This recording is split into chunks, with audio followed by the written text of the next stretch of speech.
After understanding what a chemical reaction is, we'll be studying the characteristics of a chemical reaction. So this means how can we identify that whether there is any chemical reaction occurring?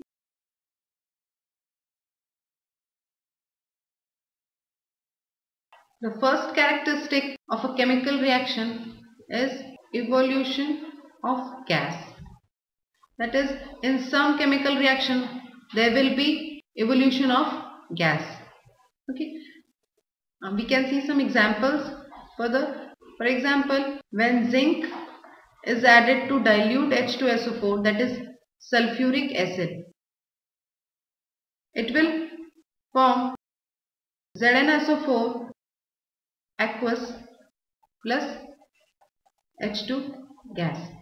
Here ZnSO4 is zinc sulfate. So in this case we can see here hydrogen gas. Okay, gas is evolved. Next example, we can take simply photosynthesis. Example of photosynthesis we can take, that is plants, they use the atmospheric carbon dioxide gas, and in the presence of water, chlorophyll and sunlight, it forms glucose, it is C6H12O6, with the liberation of oxygen gas. Here again the gas is liberated, evolved, that is oxygen gas. So we can see that some reactions, they have evolution of gas. Similarly we can see the AgCl. When H nu, this shows that when there is sunlight, when HCl, when AgCl on the sunlight is affecting for a long time, then what will happen? There will be formation of Ag plus a gas will be liberated, that is Cl2 gas. So here we can see that again there is liberation of gas. So there are many chemical reactions in which gas is liberated. For example, CaCO3, that is calcium carbonate.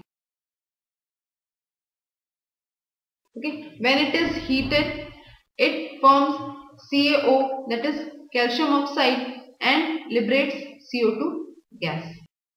So by these examples we can say that there might be evolution of gas. Simply combustion also you can take. For example, carbon, it is combusted, okay, in the presence of oxygen, that will form carbon dioxide. So these are some examples which shows that gas might be evolved during a chemical change or during a chemical reaction. Another example, or I can say another type of characteristic, another characteristic is change in color. That is, originally what the color was is no longer after the reaction has occurred, after a chemical reaction has occurred. Here we can easily understand, if we beaker and in this we fill some CuSO4, that is copper sulfate solution, and in this we add some zinc granules. What will happen? That after some time we will see that the color of the beaker has changed. Okay, here now the color is no longer blue and it is become white. Here the color of copper sulfate solution is blue. Now this color is no longer remaining, okay, and there is a chemical change occurring in it.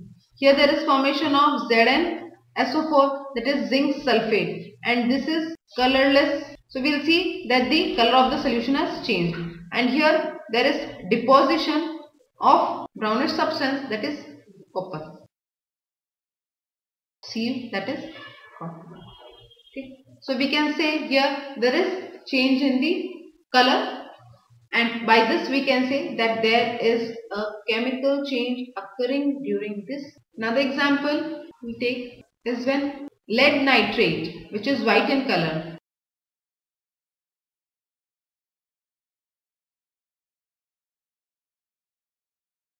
When it is heated, it forms lead oxide, which is yellow in color, with the formation of nitrogen dioxide, that is NO2,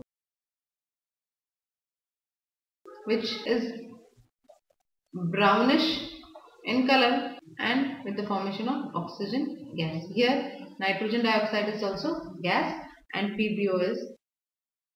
Okay. So this is the change in color after heating lead nitrate. So we can say that as the color is changed, a gas is evolving which is brown in color. There is a yellow substance left behind. So we can say there is a chemical change occurring. Another reaction we can take, for example, is copper carbonate, CuCO3.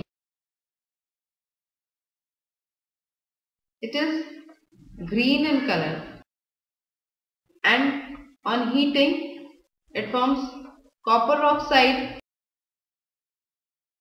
which is black in color, with the liberation of CO2 gas. Okay. So this shows that there is a chemical change occurring. The next characteristic of a chemical reaction is formation of precipitate. Now what do we mean by precipitate? Precipitate means that any insoluble substance which is formed after a chemical reaction on mixing of two aqueous solution, then that is the precipitate. So we can say when two solutions, they are mixed, okay, and if there is a deposition of some solid substance, then there is a precipitation occurring, and that shows that there is a chemical change. Okay.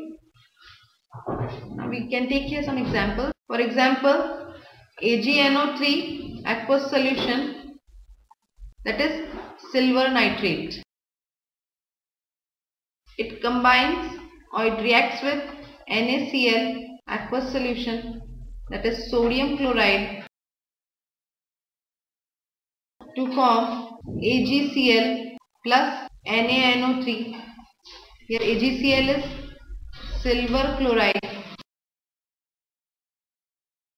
which is white in color, and it is written PPT for precipitate. Okay, it means that is there is deposition of a white substance, and that is AgCl, and here aqueous solution of NaNO3 is formed, that is sodium.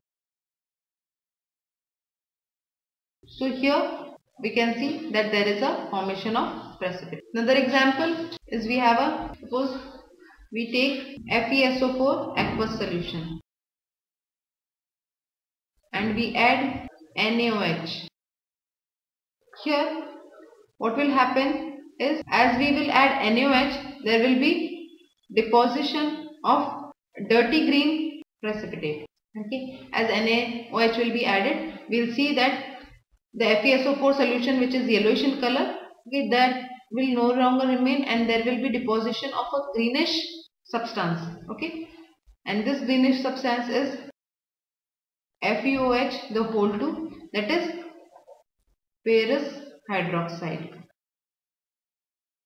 and the aqueous solution which is left, that is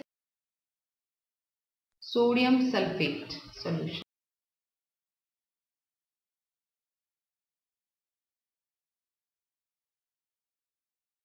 So this is the way we can show the change in color, and plus we can show that after the reaction there is a precipitation occurring, that is when two soluble solutions, they are taken and they are mixed, then there is formation of a precipitate. Another example is when there are two solutions, in one there is BaCl2, okay, and another tube there is H2SO4, that is sulfuric acid. When the contents of this test tube is added to BaCl2, then what we will see, that now there is occurring some reaction, and here we will see there is deposition of white precipitate. This white precipitate which is formed, this is BaSO4, that is barium sulfate, and the aqueous solution which is remaining, that is HCl. Okay, that is hydrochloric acid. So these are the different types of chemical reactions in which there is occurrence of precipitate. Now the next characteristic of a chemical reaction is the energy change. That there might be absorption or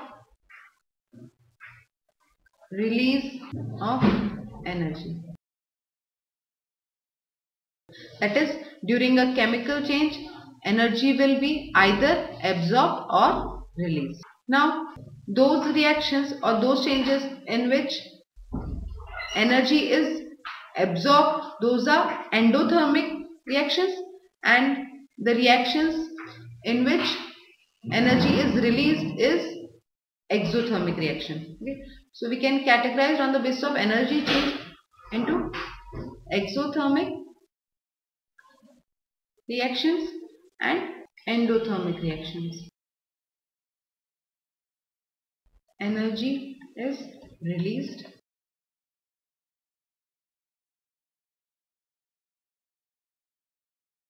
Now for some examples of exothermic reactions are the formation of ammonia, for example nitrogen gas when combines with hydrogen gas, it will form NH3, that is ammonia with the liberation of energy.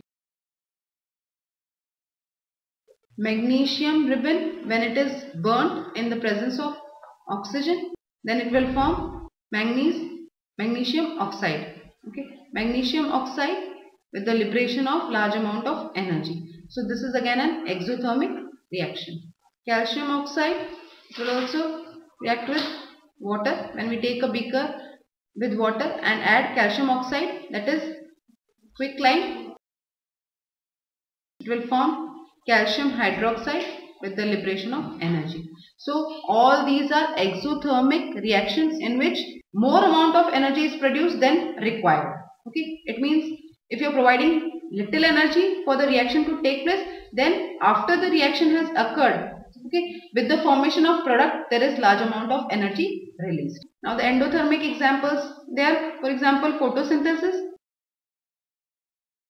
It is an endothermic reaction because here sunlight is required for the formation of sugar.